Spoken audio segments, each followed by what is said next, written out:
Hello everyone.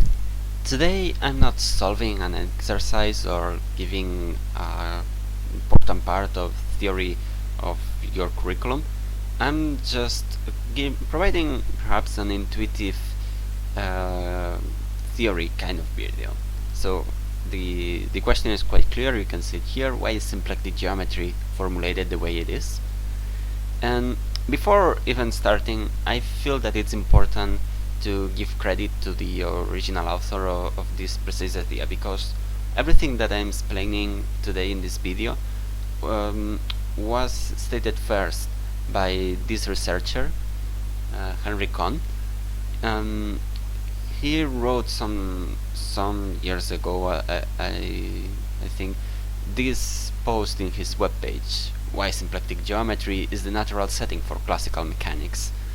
And he tackles precisely this question, and I really like the way he does. So just go on and read it if this really interests you, if you want to see how this was first formulated. I will explain the exact same ideas, but perhaps in a slightly different language. And you can see it's not a very long post. It's just a very good idea explained as plainly as possible. So, well, I'm going to move my head up here, so this will be better. So, the starting point of all of this argument is the classical laws of physics, right? You're familiar, I think, with Newton's second law, with the concept of the total energy, that's the sum of kinetic and potential energy in this kind of systems. So we are considering a physical system whose forces are conservative forces, right? And in this context, we have the Hamiltonian formulation of the system, which uses the momenta and the positions. The general problem that we can consider here is when we have n particles which are moving in R3, right? So the whole number of degrees of freedom of the system are 6n, so the whole space is R6n. That's a big space, and the idea, of course, is that for each particle there are 3 coordinates of position and 3 coordinates of momentum. Now, this setting is very useful, but it does have some limitations, some missed opportunities, I will say, if one does not try to generalize this with more sophisticated mathematical tools than just calculus. So let's just run by them. First of all, there is very easy to think of, which is if the movement of your particle is constrained. For instance, you can think of the simple pendulum, right? So you have a movement in the plane that's when you have your inelastic row, right? And the pendulum is a mass attached to it that can move. So that movement in theory takes place in the plane, so you have 2 degrees of freedom for the position and 2 more for the momentum. But in practice, you know that you only have 2 degrees of freedom. You only have the position, which is in practice just 1 coordinate, just the angle of offset with respect to the vertical, for instance, and the momentum associated to that coordinate. However, if we don't use the language of differential geometry, we cannot have this improvement, right? Having less variables is always an improvement from our point of view. You can also think sometimes in cases when we have non-holonomic constraints, like the disk that is moving on top of a plane. That's an instance when your space of possible positions are the positions in which the disk can be placed and the angle at which the disk is placed. So you can think that you have a marked point in your solid disk, and then you have 3 degrees of freedom for the position, because with 2 degrees of freedom you choose the point in space, and the 3rd degree of freedom is the angle. And you have 3 momenta, but you have restrictions on the velocities there, right? I don't recall the details, but that's an important feature of that problem. So all of this could be seen as characteristics that make our problem more complicated, but in practice they are constraints that make the problem easier, because you have less degrees of freedom to think of. Now the next point will be especially familiar for you, I expect, because we have talked about this in this subject, which is, in this course, because if you have preserved quantities, that's the same as having a symmetry because of Noether's principle. This also reduces the complexity of your system. For instance, I solved very recently a problem for you with the spherical pendulum, right? And there you had, in theory you had 6 degrees of freedom, right? Because the movement is happening inside the 3-dimensional space, so you have the cotangent bundle of that. But we already knew that the movement is constrained to a sphere, so the cotangent bundle of the sphere, that's already 4 degrees of freedom. And when we found out that the angular momentum is preserved, that allowed us to reduce the dimension even further. But to do that in a general way and in a systematic way especially, you need to use manifolds. And the final point, that's the most problematic probably from my point of view, that is that usually in mechanics, in physics in general, changing your coordinates, changing your point of view in an appropriate way usually makes the system quite more simple. For instance, it helps finding a more simple expression for your Hamiltonian in a lot of cases. And then you have the question of which changes of coordinates are appropriate. Can I swap around the momenta? No, actually, that's not a good idea in general. But what's the systematic way? What are the changes of coordinates that are appropriate for this kind of systems? And more importantly, what are the intrinsic properties of the system? Because underlying you have a dynamical system, a particular kind of dynamical system. What are the intrinsic properties of that system? Well, intrinsic properties are particularly the business of differential geometry. So what we are asking in practice is, how do we find a structure that is well behaved with our smooth manifold, that encodes precisely the information of Hamiltonian systems, right? So this is what I'm going to do. I'm going to present some axioms that hopefully translate the properties of a Hamiltonian system to a more mathematical setting, and from those axioms we will deduce the definition of, symplectic forms, right? So I'm going to combine the statement of each of these axioms with the mathematical consequences. So, first axiom: the structure that we are looking for is a map that transforms exact-one forms to vector fields. So that's encoding the kind of naive saying that, the movement, that's the vector field or the dynamical system, is generated by a function, the function being the energy. So that could be a good first axiom, just saying I want an object that transforms functions into vector fields. That will be a good starting point. And actually, you already know objects that transform functions into vector fields For instance, you can take a Riemannian metric, to which function it associates its gradient. However, I decided to formulate this axiom this way because actually the movement is not generated by the function itself. It's generated by a gradient in that function, right? By a variation in that function. If you look at Newton's second law, for instance, the movement is not generated by the potential energy, but by its variation. And the same can be said of the Hamiltonian formulation. What you're taking into account at all times are the partial derivatives of your function, of your mechanical energy.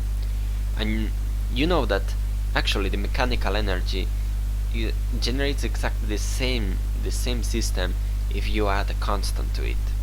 So that's the intuition behind this. I hope that this is a very acceptable axiom. So I choose to, for now, just write this expression. Our map will be phi. It takes exact one forms, so the image by the differential of the infinity functions into vector fields. Now let's see. Now this is more of a convenient assumption than something that is very important from the point of view of physics, but it is actually very important for the mathematical model. So we are asking for this map, this phi, to be linear.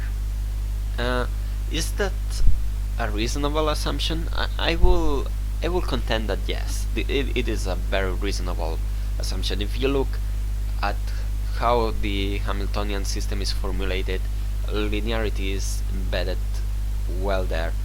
If you add potential energy to a system that you already know, the output behaves additively. If you look at the expression, I think that it is reasonable in some way. So if we assume this, we can extend this linearity to functions even.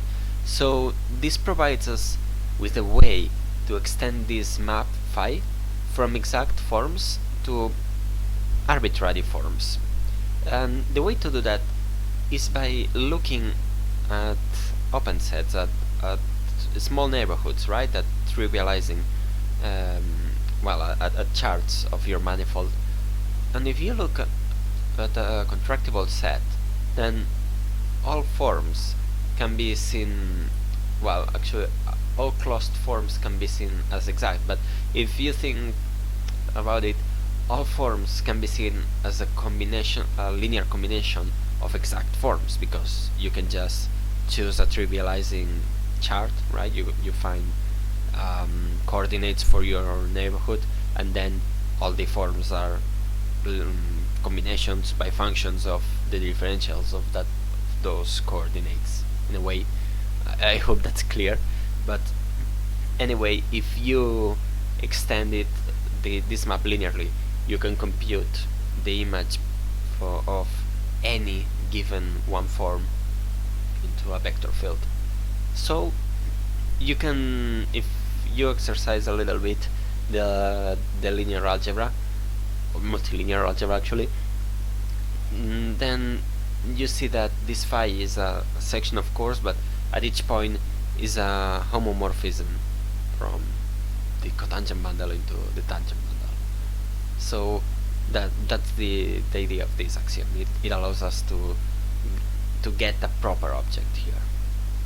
Now the third axiom has to do with non-degeneracy in a way, but the way I chose to state it is the correspondence is injective. So the map phi is injective, and the reason why I am stating it this way is that if you think of an energy whose differential is non-zero,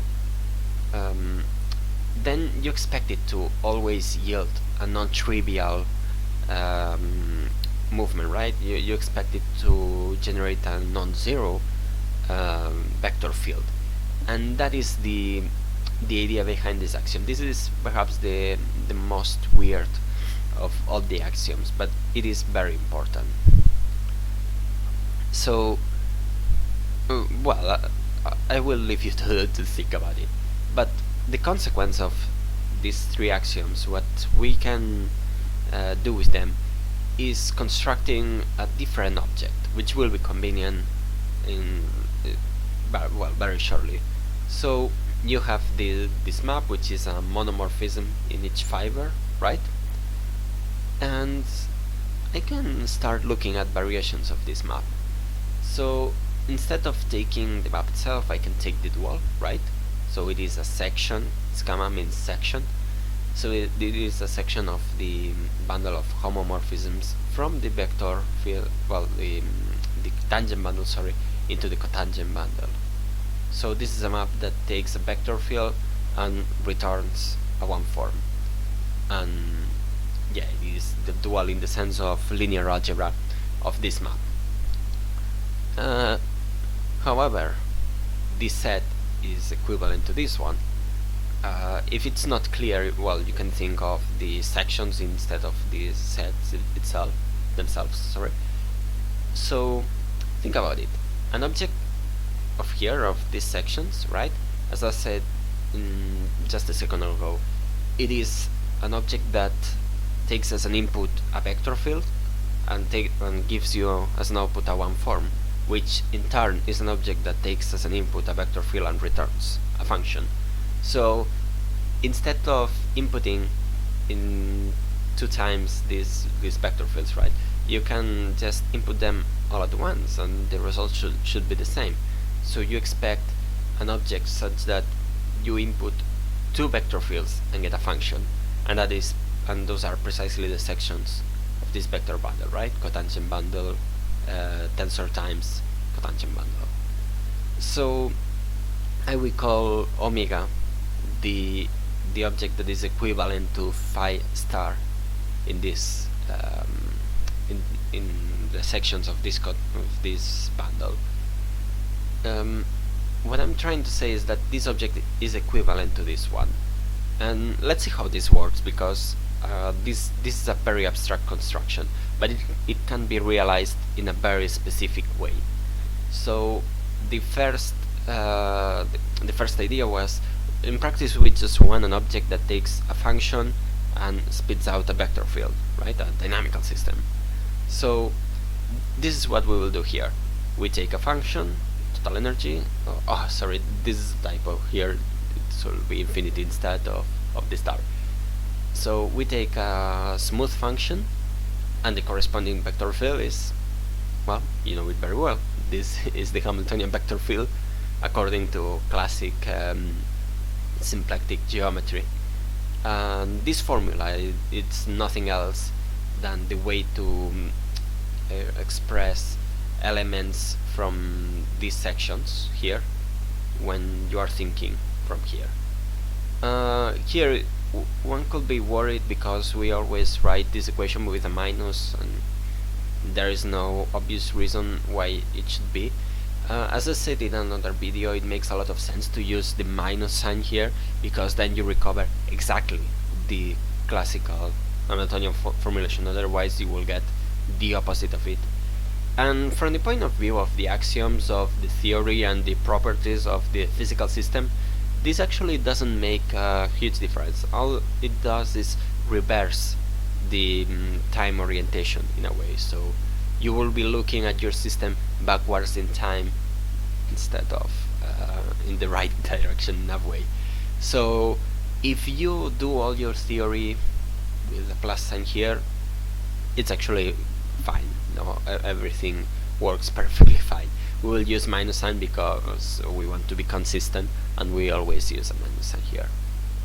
So having all of this explanation, one could ask, does this equation actually have a solution always? Is this solution unique? Well, thanks to axiom 3, this is exactly the case. This equation always has a solution, and we actually want to rephrase that as this form, omega, being non-degenerate, which is actually one of the conditions for symplectic structures in the end.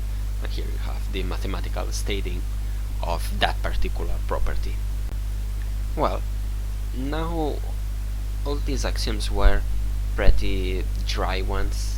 In a way, they had more to do with the mathematical properties than the physical ones, but the next axioms deal precisely with the expected physical behavior of our system. So, axiom form, the energy is preserved. This is what we expect from a conservative system, right? So we are saying that the mechanical energy is preserved, or mathematically, if you give me a function, then from that function I will deduce a vector field, right? That vector field induces a dynamical system. It has a flow, right?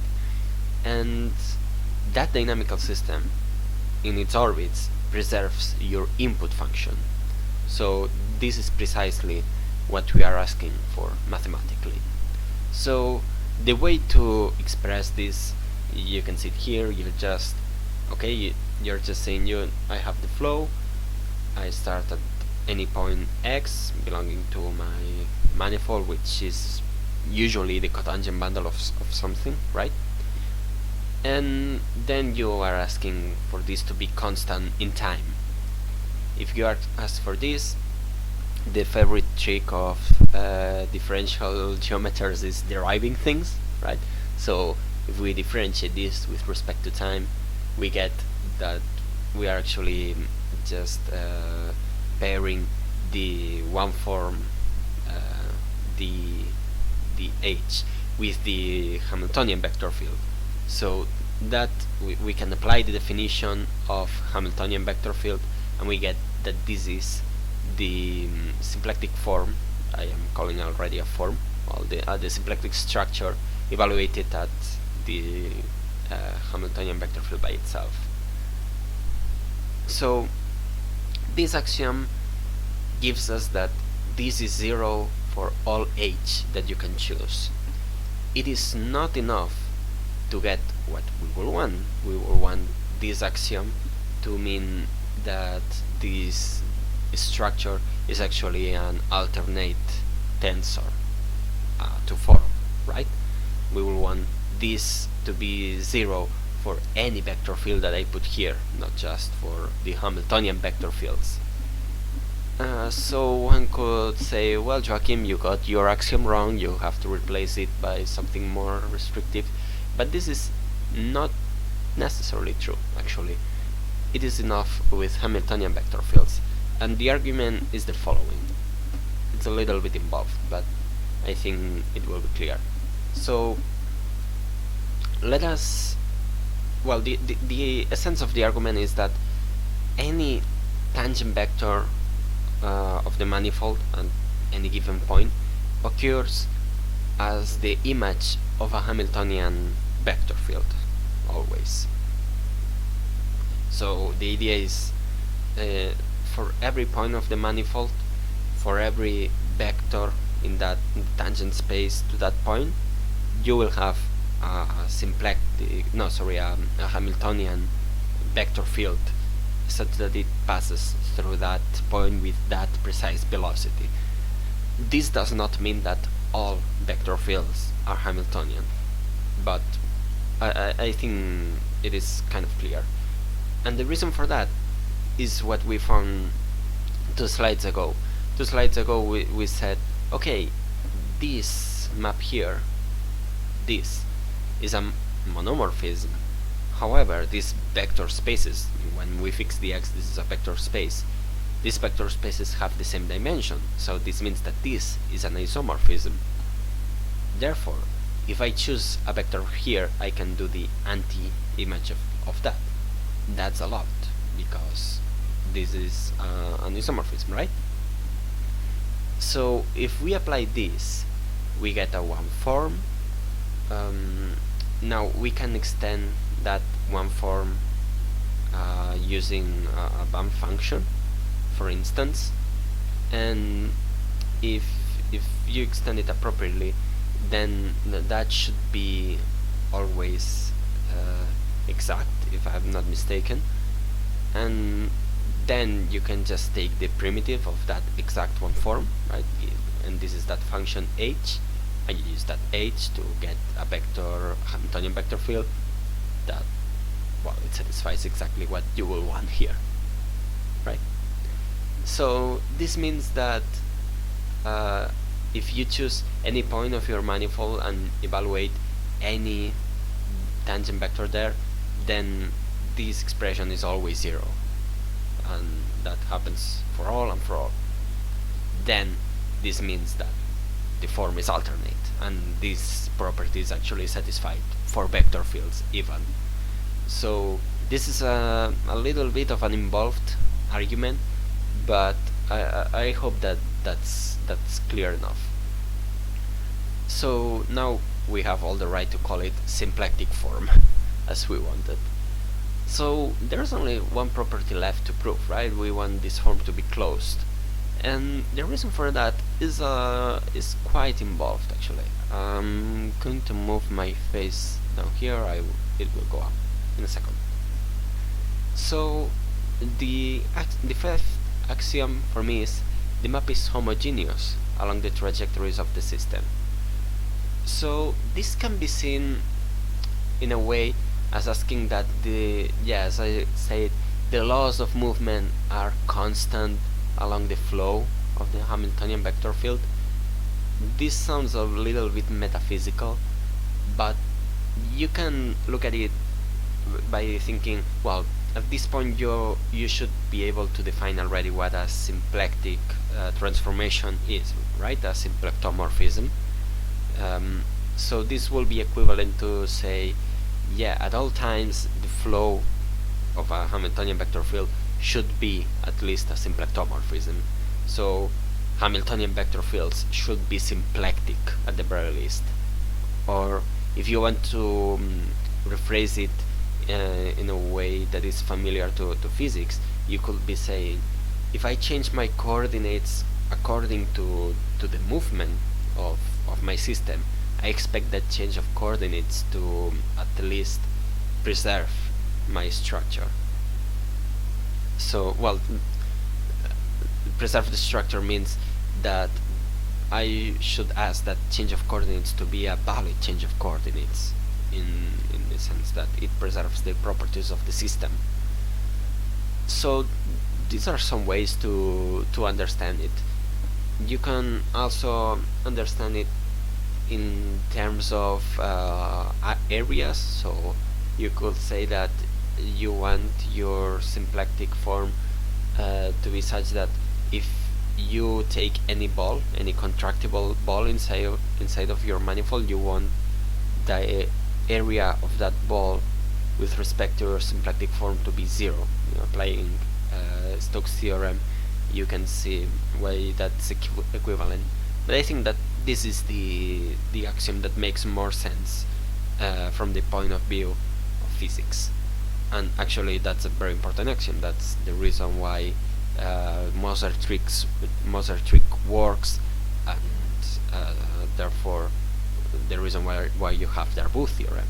So it is quite important. So the mathematical expression of this is quite easy because the axiom itself is a little bit involved. We are asking for the flow of our system to be a symplectomorphism. So if we do the pullback, we expect to get the same. And as before, all we can do is derive. So 1 second, please. So if we derive this with respect to time, this means that the Lie derivative with respect to the Hamiltonian vector field of the symplectic structure shall be 0. And each time that we are working with forms, with differential forms, and we have a Lie derivative, we know what to do. We use Cartan's formula, right? So here is the expression.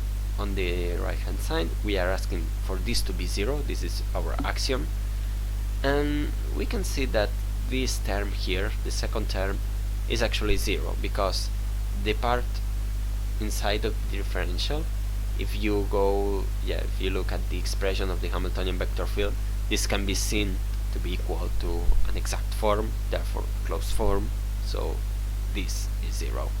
So this term goes away. So we are asking for this to be 0, right? For all functions, for possible energies. And now we can stop 1 second and think, well, this is the same situation we found ourselves into right 5 minutes ago, I guess. If this is true for all Hamiltonian vector fields, then it is true for all points and all tangent vectors, and then it is true for all vector fields in general. So, as before, this implies that the symplectic form is closed. So, I will quickly do a wrap-up of everything we said. So here we have a short list with all the axioms. 5 axioms, right? The energy generates movement. Actually, the variation of the energy generates movement. That's the first axiom. It does so linearly and non-trivially. Those were axioms 2 and 3.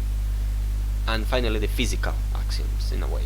Movement preserves the energy, and the movement preserves the laws of movement. Or if you change your coordinates according to the movement, then that change of coordinates is a valid change of coordinates, is a canonical change of coordinates within the context of Hamiltonian systems. So that's the minimum, the barest set of conditions that I can think of to provide a definition for symplectic geometry. I think that these are the minimum necessary. When we apply those, we get the definition of symplectic structure that you know very well. A symplectic manifold is a smooth manifold endowed with a 2 form, omega, such that it is non-degenerate and it is closed. I hope that you enjoyed.